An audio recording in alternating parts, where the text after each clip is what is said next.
आज हम करने जा रहे हैं class 10 chapter 3 pair of linear equation in two variable. यहां पर टू वेरिएबल का क्या मतलब है? ये दोनों वेरिएबल है। क्या है ये दोनों वेरिएबल्स? अब ये कितने हैं? टू। जब हमने ये चैप्टर 6 7th स्टैंडर्ड में किया था तो यहां पर वन वेरिएबल आता था। क्या आता था? वन वेरिएबल आता था। तो वन वेरिएबल की इक्वेशन होती थी ax plus y equal to ax plus b equal to c. ये थी वन वेरिएबल। कौन सी थी? लेकिन अब आ गए आप 10th में तो ये अब आ गए टू वेरिएबल। कितने variable? Two variable. Two variable में ax plus b y equal to c. यहां पर जो x है वो क्या है? वेरिएबल। यहां पर जो y है क्या है? और ये x और y मिलकर कितने वेरिएबल है? Two variable. इस लाइन को क्या बोलते हैं? Linear equation. क्या बोलते हैं? Linear equation. ठीक है। अब क्या है कि a क्या है? a is coefficient of x। Correct. Coefficient of x। b is coefficient of y। c is constant value. Constant value. आया समझ नहीं गया? क्लियर हो गया? अब आता है यहां पर a1x plus b1y equal to c1 equation 1। a2x plus b2y equal to c2 second equation. ये दोनों क्या है? General form of linear equation. Linear equations. आई बात समझ में? ये क्या है? General form of linear equation. हमें इसका फेस देखकर, क्या देखकर? फेस देखकर ये पता चल जाएगा कि इसके एक्स वाई के दो आंसर होंगे या दोनों जीरो होंगे या दोनों इन्फिनिटी होंगे। अब क्या कैसे पता चलेगा? क्या कैसे देखना है? उस चीज को देखो। उसके लिए लॉजिक बनाया गया है। Term 1 logic. ठीक है। टर्म 1 में कहता है a1 upon a2, b1 upon b2, c1 upon c2। a1 upon a2 कहां से लिया? a1 ये रहा, यहां लिख लिया। a2 ये रहा, यहां लिख लिया। b1 ये रहा, यहां लिख लिया। b2 ये रहा, यहां लिख लिया। c1 ये रहा, यहां लिख लिया। c2 ये रहा, यहां लिख लिया। अब मैं जब इन दोनों को सोल्व करता हूं, इन दोनों वैल्यू को देखता हूं, तो ये इक्वल हो सकती हैं या इक्वल टू नॉट हो सकती हैं। दो ही बातें होंगी, दो में से कोई एक होगी।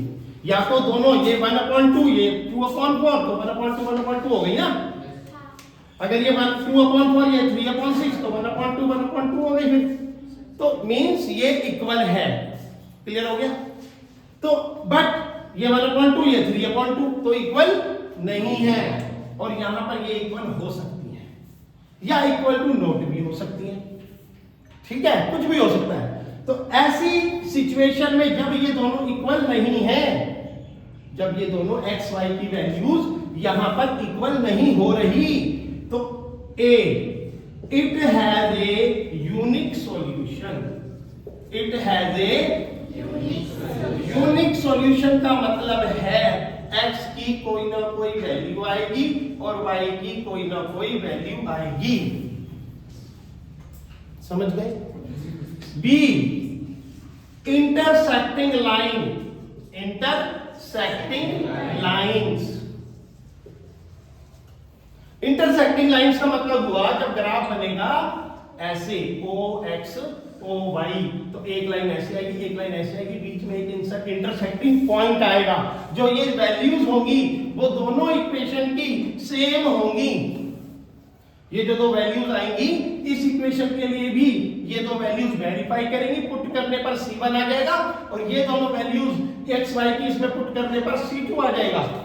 मतलब यही दोनों वैल्यू इसके लिए C1 के लिए प्राप्त हुई, इसके लिए C2 के लिए रिसीव हुई। तो वहां पर जो ये पॉइंट बन रहा है वो इंटरसेक्ट पॉइंट कहलाएगा। क्या कहलाएगा? इंटरसेक्ट पॉइंट कहलाएगा। और ये यूनिक सॉल्यूशन के केस में ही होगा। अभी क्या सीखेंगे हम? टर्म 2, ठीक है। टर्म 2 में सिमिलर, देखो ये जो इक्वल टू नोट और इक्वल टू नोट हम लिख रहे हैं, कर रहे हैं, ये हमें इसका चेहरा देखकर नहीं पता चलेगा। कैसे पता चलेगा? A1 अपॉन A2 पुट करना पड़ेगा, B1 upon B2, C1 upon C2, ऐसे पुट करना पड़ेगा। अगर ये दोनों इक्वल आ गए और ये इक्वल टू नोट है, ये दोनों तो इक्वल आ गए, 1/2 1/2 हो गया, 2/4 3/6 इक्वल हो गया, ये कुछ और है 5/7, ठीक है। जब कुछ और है तो क्या बन गया भाई? It has a no solution, it has a, तो यहां पर क्लियर हो गया x equal to 0, y equal to 0। दूसरा बी पॉइंट, पैरेलल लाइंस। कौन सी लाइन? Parallel lines. हाउ? कैसे? भैया ऐसे OX OY। अगर पहली लाइन की पहली इक्वेशन की ये लाइन आई तो दूसरी किसके पैरेलल आएगी? दूसरी इक्वेशन की ये लाइन आएगी। अब कैसे आएगी हम अगले वीडियो में समझाएंगे। फिलहाल इसमें आपको टॉपिक समझाया जा रहा है। कैसी लाइन बनेगी? Parallel line. क्या वो कैसे बनेगी बताएंगे। क्यों? क्योंकि ये दोनों इक्वल हो गए, क्योंकि ये दोनों इक्वल हो गए। A1 upon A2 equal to B1 upon B2 होते ही पैरेलल लाइन बनेगी और नो सॉल्यूशन होगा, x भी 0 और y भी 0। T3, ठीक है। टर्म 3 में भी सेम बातें लिखेंगे, A1 upon A2, B1 upon B2 और C1 अपॉन C2। अब A1 अपॉन A2 यहां से लिखा, B1 अपॉन B2 की वैल्यू यहां से लिखी, C1 अपॉन C2 की वैल्यू यहां से लिखी। ये दोनों इक्वल आ गए, ये भी इक्वल आ गया। तब इट हैज